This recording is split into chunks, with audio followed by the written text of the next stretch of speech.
Um, as I said, what my presentation this evening, I'll be talking about a brief review of the program for those that might need that review. Not certainly not as in depth as I did last year, earlier in the year, or this year earlier in the year. And then I'll talk about the 2023 results. And then I just posted on our website. Uh, and for you that have not seen our website, we encourage you to visit it. It's www.dxmarathon.com. And I just posted the 2025 rules. So towards the end of my presentation this evening, I will be discussing the changes, the exciting changes that we've made. You know, I've got a mixed bag about changing a program that is experiencing the kind of growth that we have. You know, I'm kind of the school, if it ain't broke, don't fix it. But we are on a terrific growth path, and I just want to continue to make it attractive to as many ham radio operators out there that just love working DX, and that's what our program is all about. So, without further ado, I'm going to go in and begin the presentation. As I said, we are the fastest growing DX program in the world today. And the reason I can claim that is that between 21 and 22, our program grew at 46% in terms of number of participants. And between 22 and 23, it grew 50%. And there's lots of reasons for that I'll get into, but there's in a hobby that's relatively flat. We've got 2.75 million hams across the world and about 750,000 in the U.S. We're not really growing. We're holding our own, but to experience that kind of growth says something about the program, I think, and I hope you will agree when I get through. We are the fastest growing ham radio DX program today. My challenge is to make it more aware to the many hams. I just recently moved into the area that I'm currently living. We closed on our new house a couple weeks ago, and I joined the Port St. Lucie, Florida Amateur Radio Club. And they asked me to come in and do a presentation on the marathon program. I had about 35 people. It's a nice sized club in the audience. And my first question was, how many of you have heard about the DX marathon program? I had 4 hands go up. That's not uncommon. And these, as is lots of time the cases, these guys are not young spring chickens. These guys have been in ham radio a long time.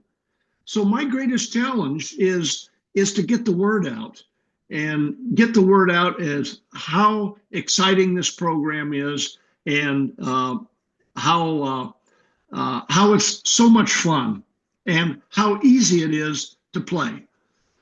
Okay. Again, I won't go through all the history like I did previously, but we have got a solid board of directors that I put together when I established the program. I've been in this position for 2 years now, be going into my 3rd year. Previous to me, the amazing K9EL, John Sweeney, ran this program for 17 consecutive years by himself. And I don't know how he did it, because I have 4 other people running this program with me, and we are all very busy. That speaks highly of John's contribution to this program. So I have this, and John's still on our board of directors as a non-voting member, but he helps me out. I just talked to him. He's on his annual DXpedition down in St. Martin at the time. And I also then, the heart and core of the program was pretty much as it was at the beginning of the year. I added one person to it, and some of you may recognize him right at the bottom, AD1C. That's Jim Reiser. Jim is very involved in managing the country file database. It's probably the most accurate database in our hobby today. And I've known Jim for a long time, and he's retired now, and he agreed to come on our operating staff to help run the program. So everything else, everybody else is still steady, and it's the heart and core of our program. Okay, just a brief review. What is the DX Marathon program? It's an annual program. You notice I keep calling it a program and not a contest. We really don't consider ourselves a contest.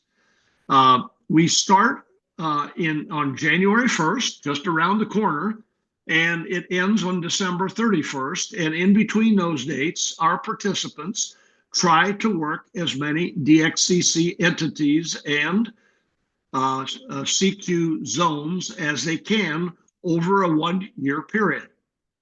One big advantage is the program is very simple. Confirmations are not required. You do not have to get a QSL card or an LOTW confirmation. It is an honesty program. You play the game honestly.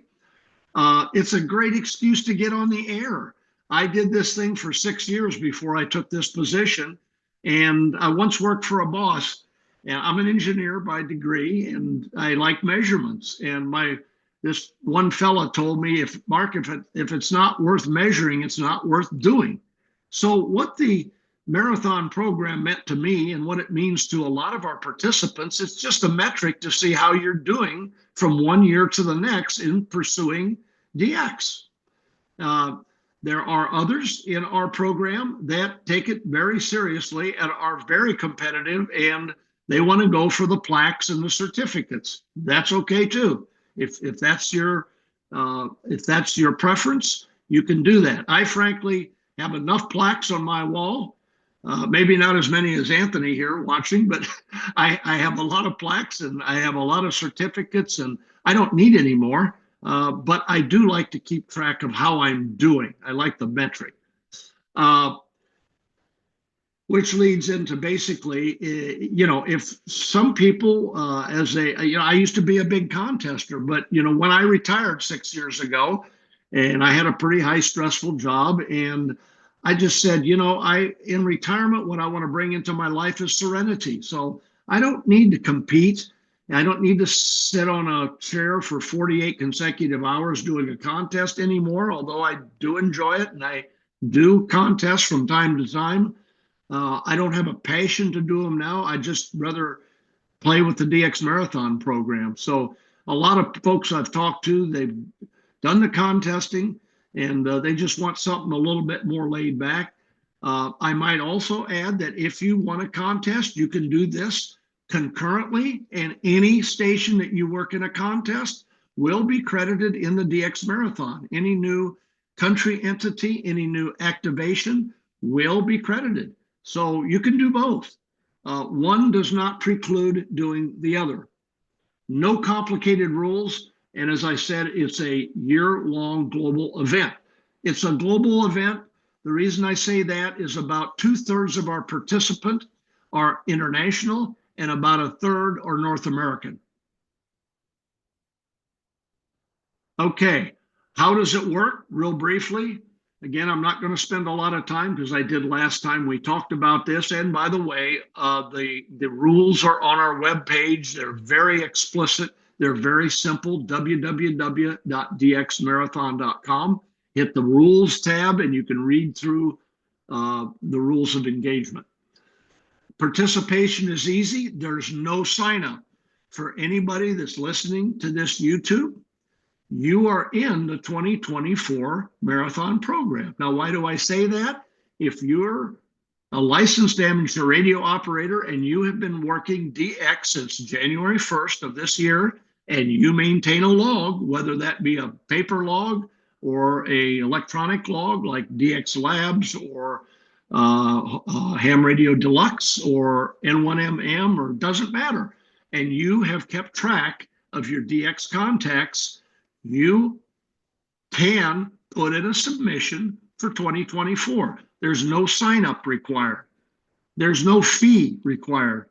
You just go to our website, you go to the submission icon, and you basically take your log, you generate an ADIF file or an XML file, and you zip it up to our website through the submission tool, and you have just submitted a log and a participation for 2024. So it's still not too late. And that window will remain open for 2024 through January 5th of 2025. On January 5th, we close the books and we do not accept any further submittals after January 5th. So you've got plenty of time, and with our new submission tool, you can submit every day, because each successive submission overwrites the previous one. So you are always maintaining a current submission. Okay, so participation is easy. You can get on the air. It gives you an excuse to chase DX. How do we score? The scoring is very simple. There's no multipliers. I already said there's no confirmations required. How many DXCC entities are there? 340. What we do is we add 6 of the Worked All Europe entities to come up with a total of 346 DXCC entities. And to that, we add the 40 CQ zones. So you have a total theoretical maximum score. You get 1 point for each one of those entities that you work, of 386. Of course, that will never happen. Why? Because included in those 340 DXCC, 346 DXCC entities, a significant number of those are activations. They're not actual countries where you have year-long ham radio operators operating. So in any given year, we run significantly short of that based on all those entities that need activation, like Bouvet or Crozet, etc. Okay, and that's it. You get 1 point. You work 200 countries and 40 zones. Your score is 240. That's it. Very simple. Okay, the next 2 slides are sort of the heart and core of the whole program. And I always tell my audience I think I completed my 86th Zoom meeting in the last year and a half, that if I don't touch all of you or any one of you in these next 2 slides, I want you to tell me during the Q&A, because I believe that if you've got a radio and you've got a license and you've got an antenna and you're operating, I think you're going to fit in one of these categories. Okay. Okay. So the first categorization we do is what we call classes. Now remember this, because I'm going to, at the end of my presentation, I'm going to make some modifications on a couple of these classes, specifically the formula class and the QRP class. I'll go into those towards the end of the presentation. But for now, for 2024, we have 4 classes. And what we're trying to do here is establish a level playing field, knowing that we can't get a perfection in playing field, but we're trying to create 4 tranches based on various operators' operating conditions, i.e. power and antennas. Okay, so at the top we have what we call our unlimited class. That is everything, basically. That's full legal limit for which you're licensed to operate, and that's any antenna configuration that you wish to maintain. Anything. If you have stacked Yankees up 200 feet, there's no limitations. Then we go down the next tranche and throw away the linear amplifier. Now we're talking about the set of amateur radio operators that are operating 100 watts, okay? And we have certain definitions of acceptable array antennas or Yagi antennas. I won't go through all the details here. Or long wire antennas, okay, dipoles or sloped, that's okay, end fed, etc. Then we go into what I believe out of the 2.75 million amateur radio operators in the world, I think if you do a bell-shaped curve, you'll probably get 2 sigma and include these operators. And why do I say that? I think most operators around the world are running barefoot, they're running 100 watts, and they got a long wire out there or they got a vertical. That's it. They're unlike me who I got a mega station, and a few others. And, we're the exception. We're not the rule. I've really spent a lot of time encouraging these people to participate. And last year in 2023, we had a 400% increase in participation in formula class. And that makes me very happy because I'm really targeting that tranche out of all these. It's got the largest number of amateur radio operators of any other class that I'm describing. And then we can't forget our QRP people. We have a separate class for QRP, and I'm going to split that into 2 areas as well. Okay, now hold that thought with the classes. Now I'm going to turn to what I call categories of operation that are pleasing, that are personalized to what you like to operate. Now, for me, I like to do everything. I like 6 meters through 160. I like my preferred mode of operation is CW. I do most of my operating on CW, but I also like sideband and I also like digital, FT8 or RIDI. I operate everything. So for me, every year I've entered the program, all bands and all modes. Now, for some people, just to change it up, and you can decide every year what you want. Just because I did that this year, I may decide for 2025, even though I take myself out of the program, but I still play the game. I may decide for 2025, I'm going to focus on CW and I'm going to submit a single mode score in 2025. So I operate CW. I can operate sideband and FT8, but they won't count.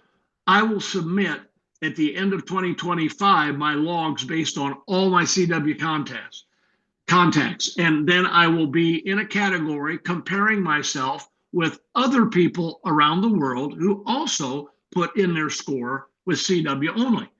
Likewise, we have some people that love sideband. They put in sideband score only. Or there's people that love digital. We have a lot of people now that put in FT8 only. So when we do our scoring and tabulation, you then will only be compared with like category people, okay? Now, what we also do, if you're like some people who want to try a single band, we have some people that love 40-meter bands. You can put in a score based on a single band. Believe it or not, we have people that put in scores based on 6 meters only. That's all they do. They work 6 meters all year long. They probably work other bands too, but they really are participating in the program on the basis of putting in a single band score at the end of the year. That's okay. You can do it. We have people that do it on 160 meters as well. You can do that. So you've got flexibility on bands and on modes, okay? So that's why I say between these 2 slides, if we haven't hit your hot button, tell me what we're missing, Lastly, I've talked to, I've done 86 club presentations. The leadership of clubs love the program because it gives them a tool to engage their constituents. They can form teams within their clubs. They can compete against each other. They can present awards at an annual banquet or a Christmas banquet. It is a great tool to engage people in clubs. And I know leadership, they're struggling with trying to find things that club members can do. Okay. This is a wonderful tool for club leadership. Okay. All right. Real briefly, the rules are explained on the website. Single station location. You know, when I was in Colorado and I had my home, I had an RF station out there, or an HF station out there, and I had an HF station here. I have two locations. I can't commingle my queues. I have to choose one or the other, or I could submit two entries, one from Colorado operating or one from Florida operating. I can't combine the two. We do not allow remote receivers separate from your base station. We do allow remote stations. I have a remote station 60 miles north, 50 miles north of where I live in Florida, because I'm in an HOA restricted area. I can't put a tower up here. I bought a parcel of land out in the country and I have a remote station. As long as all my queues are from that station, I can operate it remotely, and that's okay in the program. Okay. So no multiple sites, no contacts with aeronautical mobile or maritime mobile. Why? They're moving around all the time. That's not fair. Got to be in one location in the program. When you're operating, you have to be in one location, just like the people that you work have to be in one location. All right, that's enough on that. Like I said, I'm not going to go through much of this. The website, I won't talk about it in detail, but please visit it. We have revamped the whole thing. We update it all the time. It has a ton of really good stuff in it. And the submission tool, I'll give you a link towards the end of the presentation. Sebastian 2D up in the Adirondacks, he's my IT specialist. Not only did he do the website, brand new website, he created a new submission tool, and the two of us did a video that we have posted on YouTube, which walks a participant. If you haven't gone through the submission process, it walks you through how to do it. And it's very, very simple to do. Okay, I'm going to skip through these right now. These are just the format of what the submissions look like.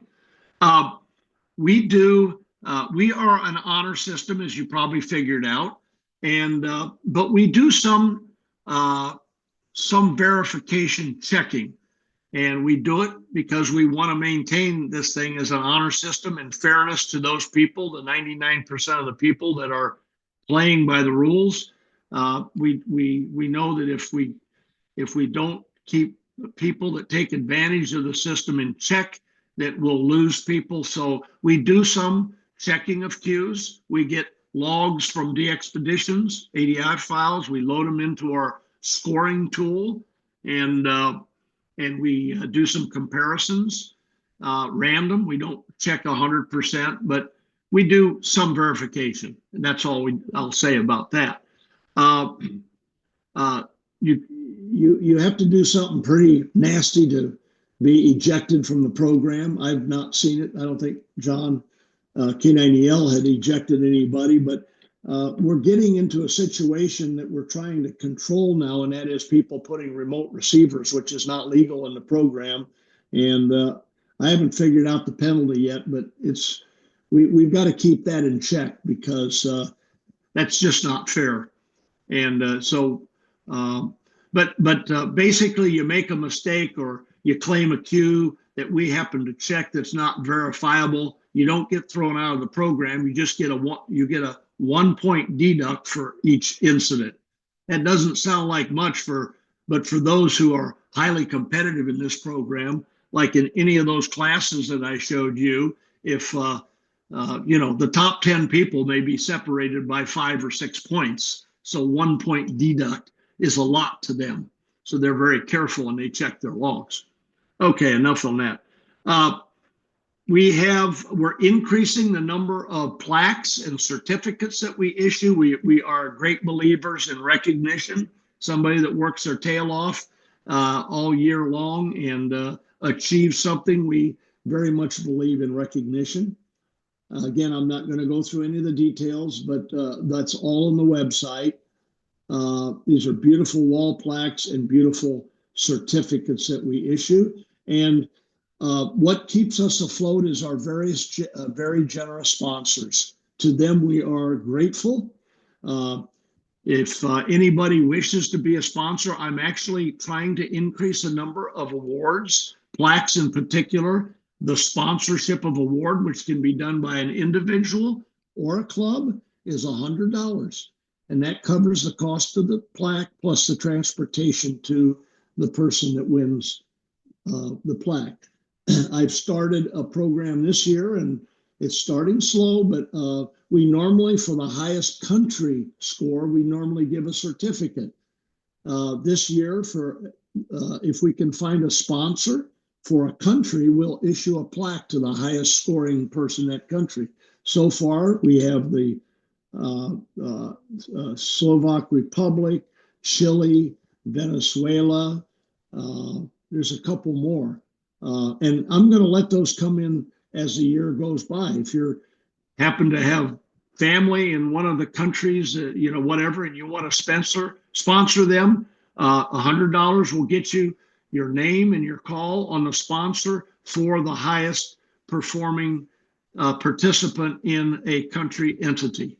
Okay. I mentioned 25, cycle 25. It has been phenomenal, and as Gene said earlier, we're still growing. It's still growing. It hasn't even peaked yet. So if you're thinking about getting into the program, don't think too long, because conditions will not always be this way. I hope to see these conditions another 4 or 5 years, but strike when the iron's hot, man. It's hot right now, and with low power and with a rather austere antenna system, you can work the world, literally. And now's the time to get out there, particularly on the 10, 12, and 15 meter bands. Okay. 2023 results, we had a boom year. I already mentioned that we had a 50% growth in participation. Okay, I'm not going to go through all this, but the figures in white show the 2023. The figures in red show the 2022. So you can see how many submissions. See the 50% growth in submissions, and the number of queues. They went from 216 in 2023 to 327,000 in 2023. The maximum score in 2023 was 329. In 2022, it was 307. That's cycle 25 kicking in. Okay. I have a chart that I'm going to show you in a little bit, but the number of score, 300 is a very significant score achievement milestone in our program. I reached 298. I haven't myself broken through 300. In 2022, we only had 13 participants that broke through 300. In 2023, we had 99. Cycle 25, and 50% more participants. So anyway, you can see the numbers are staggering. And you know what? They asked me last year when I gave the presentation, what does 2023 look like? I said, I don't know. I have no way to monitor it. I just prayed that I'd have double-digit growth. I had no idea we were going to grow 50% back to back with the previous year, 46%. I was hoping for 15 to 20%. I'm hoping in 2024 for 15 to 20%. I hope we get 50% again, because my vision in the program is to continue to double the size of the program. And I think it's very achievable, again, because there's so many of our fellow hams out there that simply don't know the program exists. And my main thrust, my personal thrust, is to get the word out to amateur radio operators. North America is the highest continent. South America is right behind us. Brazil in particular has a huge number of participants. They've got a couple active clubs down there that just promote the devil out of the DX Marathon program. One of our board of director members, Ohms, is from Brazil. He's a huge supporter of our program, and he sponsors many plaques himself and his club from Brazil. The third on the list is Oceania, and then they go all the way down finally to Africa, which I'm trying to do some special things to pump up their numbers too. Granted, they don't have the volume that others do. Okay, just some 2023 data for you. This shows, remember I talked about single mode entry. FT8, just like any other program, has really just accelerated in its participation hugely. So we have probably, I would say 75% of the total queues submitted last year were FT8. And then you get down, I would say 10 to 15% were CW, and phone was probably around a little bit higher than that also in the single mode category. This shows the score of 300 or more that I just alluded to. In 2022, we were down here less than 20, and in 2023 we were almost up to 199. Okay, in 2024, I'm almost finished here. In 2024, we had a slight modification in our categories, which I'll mention. I put a youth overlay in as well for youth 25 and less. The highest scoring youth will be the recipient of a beautiful plaque. And we also have a YL overlay. A young lady, the top scoring YL in the world, will get a beautiful plaque in both of these categories. In each continent, the highest scoring youth and YL will get a certificate. I reconfigured the club because I love club participation, and I was looking for a way to stimulate it. So what I did is I said it's not fair to have a club of 200 people compete with a club of 25. So what I did is I tranched the clubs. So clubs 75 and over have their own category. Clubs between 75 and 25 have their own category, and clubs 25 and lower. I have sponsors for each one of those tranches. Okay. I created, in honor of John, the Super Marathon Award, the K9EL. I've got a sponsor for it.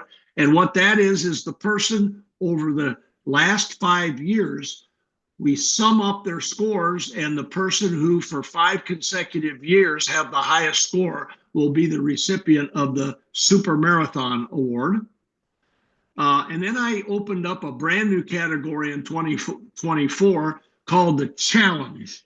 And it's almost, it's similar to one of the DXCC challenge programs. In this program, in this particular class, a participant essentially accumulates a score on each of the 8 bands from 10 meters to 80 meters, and they sum up each band, and then the total score is added together and compared against others who entered the challenge classification. Okay, and finally, I just posted the rules for 2025 on the website. Okay, You remember earlier I was saying there's a couple changes. In the formula class, if you recall, formula was 100 watts with a long wire antenna and a vertical, no array antennas.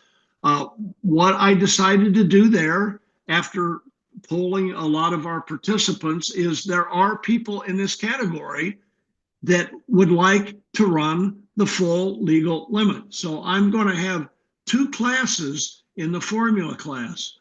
One will be Formula 100, and the other will be Formula Unlimited, basically, where they can go up to the full legal limit, still using the same antenna system. Okay, so that's a change in 2025. And I mentioned I'm doing something completely different on the QRP class. I again am creating two categories. The first category, QRP, both categories is 5-watt operation, but the difference in the categories are in the definition of antenna system. There will be a QRP limited class, which will allow a wire antenna or a vertical only, similar to the formula. Okay, it can be as long as you want, it can be as high as you want, no limitations, but it has to be a wire antenna or a vertical. That's the QRP limited. Then I'm forming a QRP unlimited. The QRP unlimited, anything you want, any antenna you want. If you want to stack Yagis up at 200 feet and run 5 watts, you can do that. Okay, so those are two changes in the 2025 rules. I mentioned the country plaques. That's new for 2025. I will let that open until probably towards the end of the year, as if I keep getting sponsors to award and recognize country winners, I will continue to accept those and I will post them on the web as they come in. I mentioned that we have a sponsor for the young youth overlay, 15 years and younger. That will be a plaque sponsorship. And for youth between 15 and 25, that will be a second. So I have two plaques for youth. And as I mentioned, we're going to really clamp down on single operating station rules, i.e. No combined remote stations or remote antennas. That's we're just going to do our best on that. So anyway, lastly, we were, as some of you know, we were this program initially, way back in after CQ magazine started and right before World War II, they started this DX Marathon program, and then it went dormant until it was resurrected in 2005. And then in the last couple of years, CQ magazine, before they closed their doors, they did this for the worldwide contests, and they did it for the CQ marathon, DX marathon. They put some restrictions on award recognition on Russia and Belarus based on the Ukrainian, Russian, Belarus situation. We're no longer part of CQ because they don't exist anymore. So I let that play out in 2024, but in 2025, we are removing that restriction, and Russia and hams in Russia and hams in Belarus will be allowed to participate with full privileges and potential award recognition in 2025. So in conclusion, I had the privilege of being invited by Bernie, who does the DX newsletter, one of the most famous DX newsletters that I subscribe to. He's also the DX editor for QST magazine, and in Dayton this year, he asked me if I'd like to do an article in QST, and I said, in a nanosecond, I said, absolutely. So that was just published. My article was published in CQ Magazine in the November issue. And I encourage you to read that. And I also, through AI technology, I did a podcast. And this is the link that you can use to listen to the podcast. And it is truly amazing what AI can do. So that's why I posted that here. And I'm sending Dan a copy of my presentation. So you will be able to access all this information on the RATPAC site. This is the actual article again. And I want to mention that on our website, we also are offering merchandise. I just ordered, you probably can't see this, a beautiful CQ Marathon T-shirt. I got a white one and I got a black one. And we have hats. We have all kinds of things. I'd encourage you to take a look at that. I'm starting in January.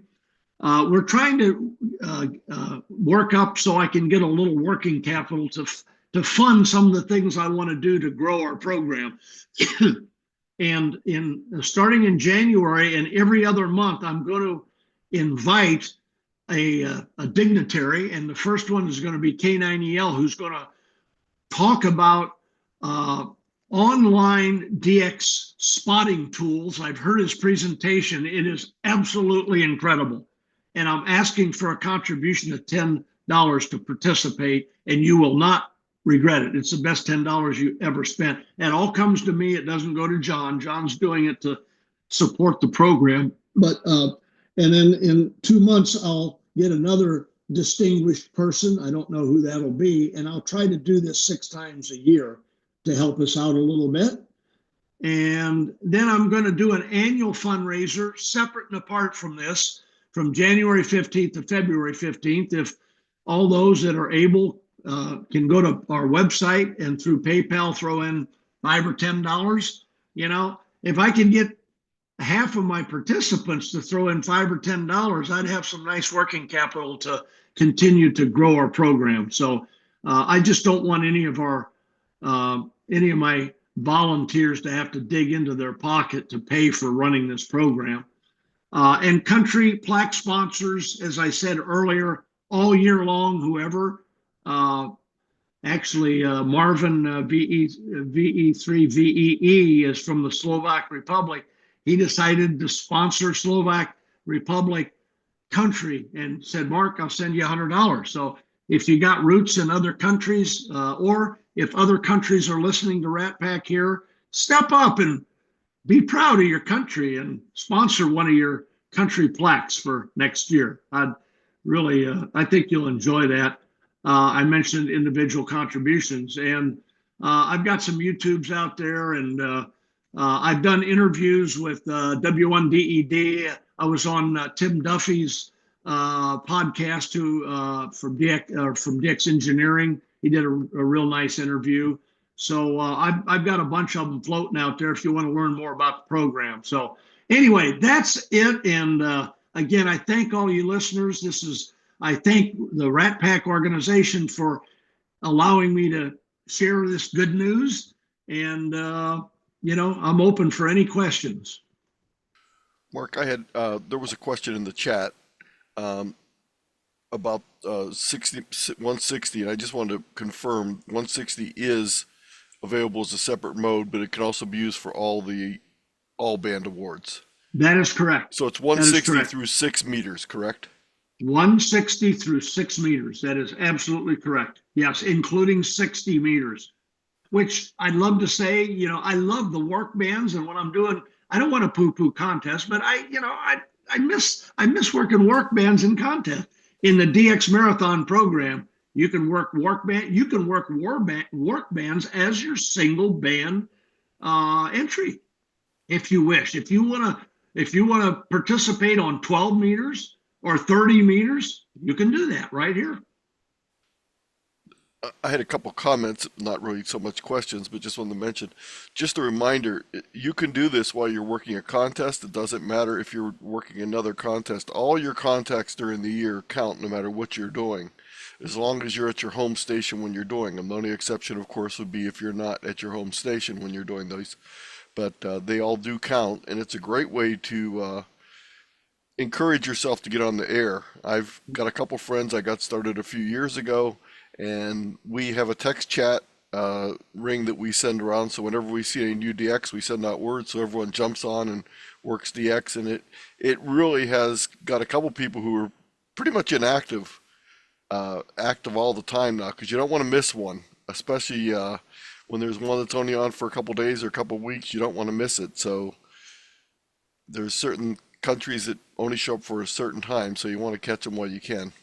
And don't give up until the last second, because in the last 2 years I've worked a new country in the last hour UTC. Remember, that ends at not at midnight your local time, but midnight UTC, so 7 o'clock here in the Eastern time zone. But not only did I work a new one the year before last, but it was an all-time new one of oh, I'm going to forget what it is now, Mount Athos.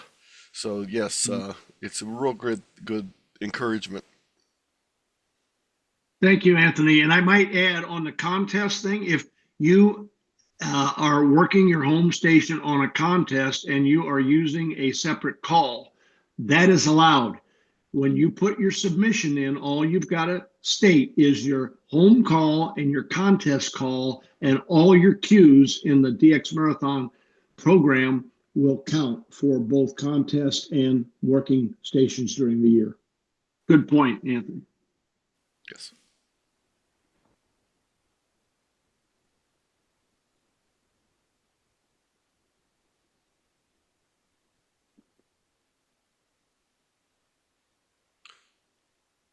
Okay, I think Dave's got himself a N7 SPE's got something in the chat there, Anthony. Yes. I'm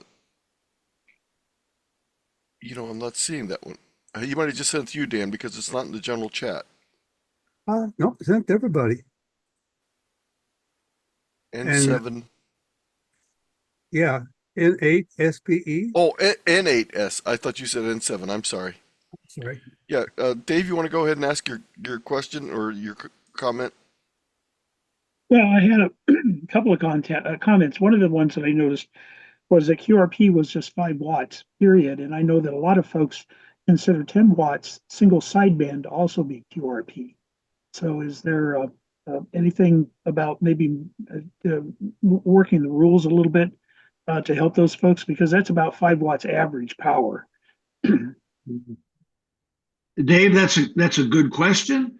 And what I would say to you at this point, go out and generate some interest and bring me 25 to 30 to 40 people that would be interested in doing that. And I would gladly consider adding that classification to the QRP. Okay. The QRP, we have to kind of manage the categories to keep control of everything.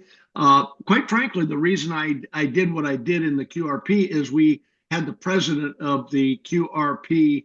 I can't remember the whole organization. Anthony does, but he came to us and said, "Look, I got a lot of QRPers that would participate in the program if I did this." And that's why I split it up.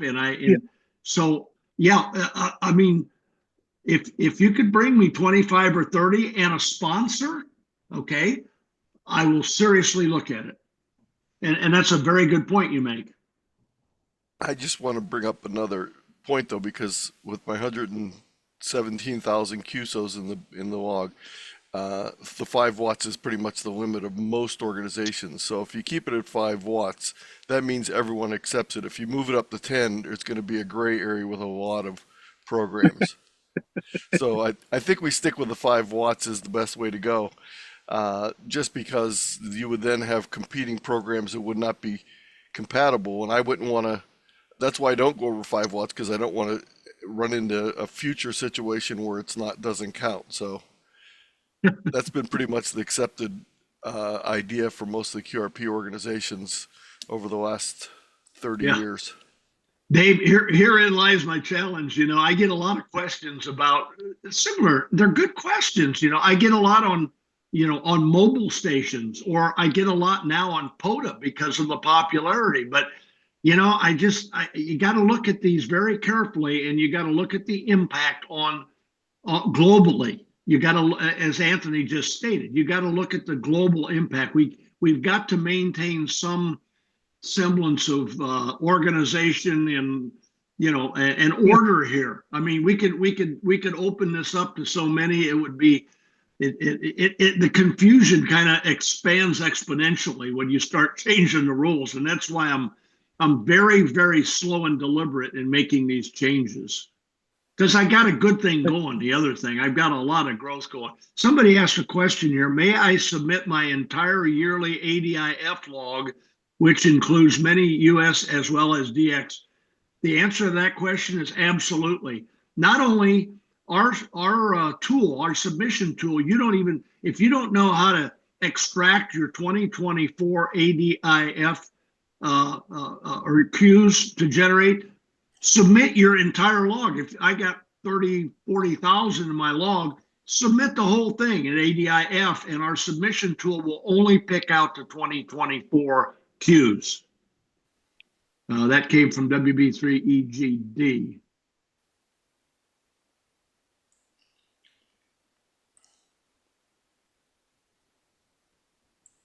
So what about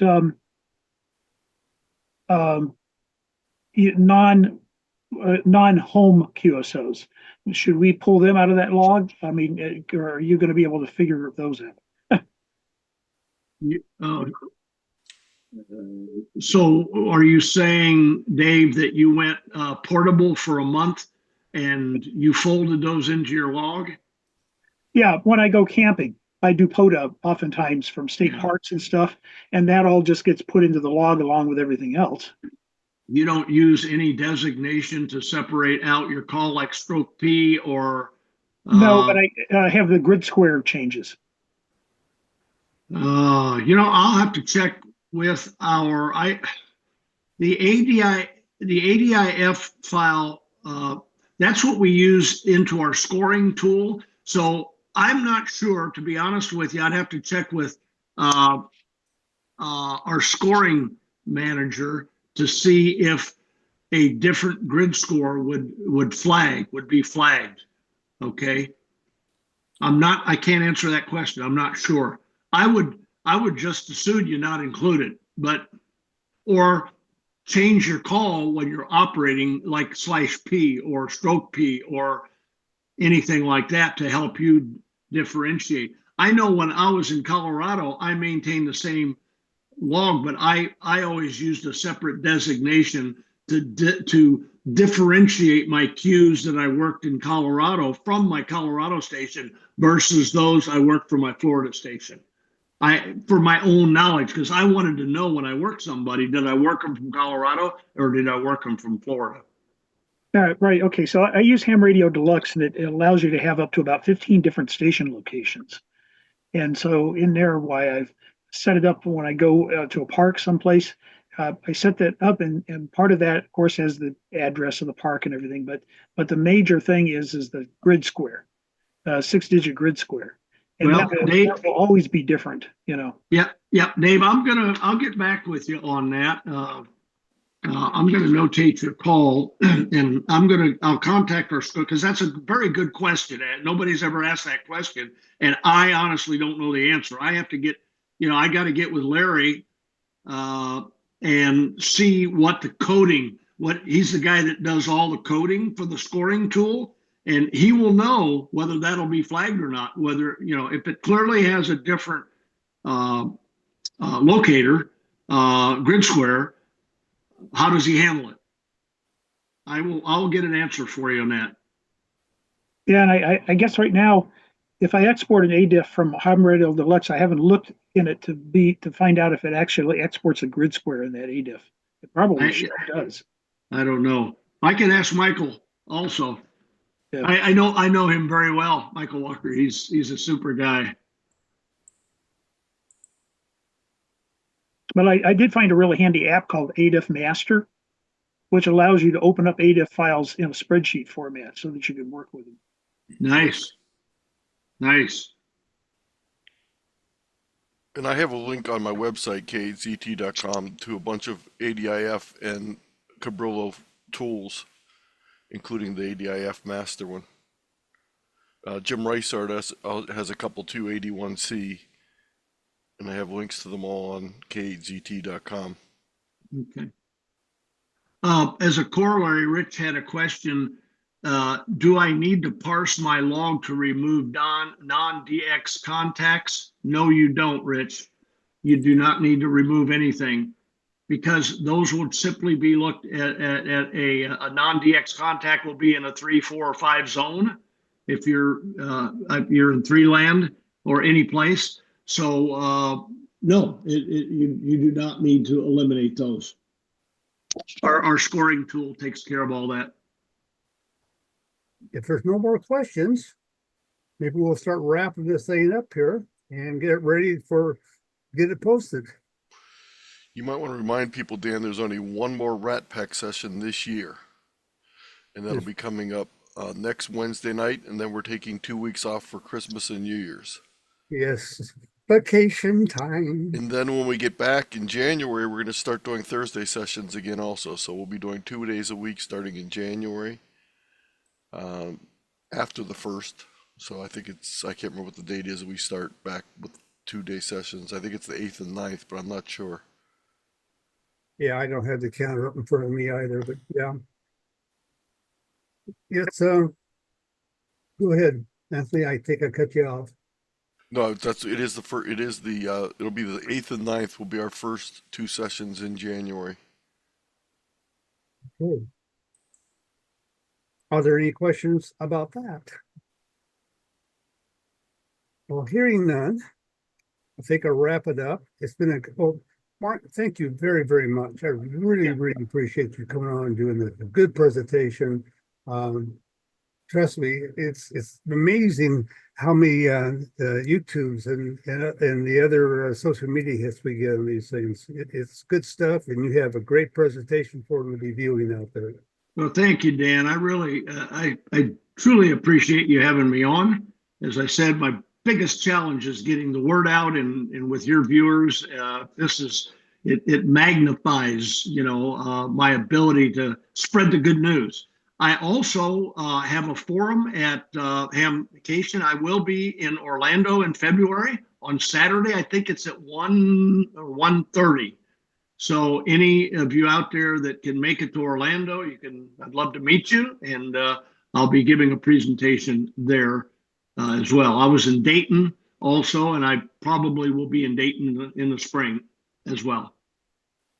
Well, good. You people on the East Coast get to go to all those great ham fests. I want to go to I've been to Visalia twice, but I haven't been out there in maybe 10 years, and I would love to go out there, but that's a long ways. Yes, the distance is, in a lot of cases, the cost keeps a lot in the West Coast getting over there and participating. I've been to Dayton a couple of times, and it's a great place, but I look at the money it costs for me to do that. I said, what do I want in equipment this year? Exactly. Okay, well, Dan, thank you again. I will immediately send you a copy of my presentation. You'll have it in 5 minutes. Okay, great. Thank you, everybody, for participating tonight. One last call. Any questions out there? Any answers? Okay, that. Merry Christmas and happy holidays to everybody. Same to you, Mark. Same to you. Okay, good night. Good night.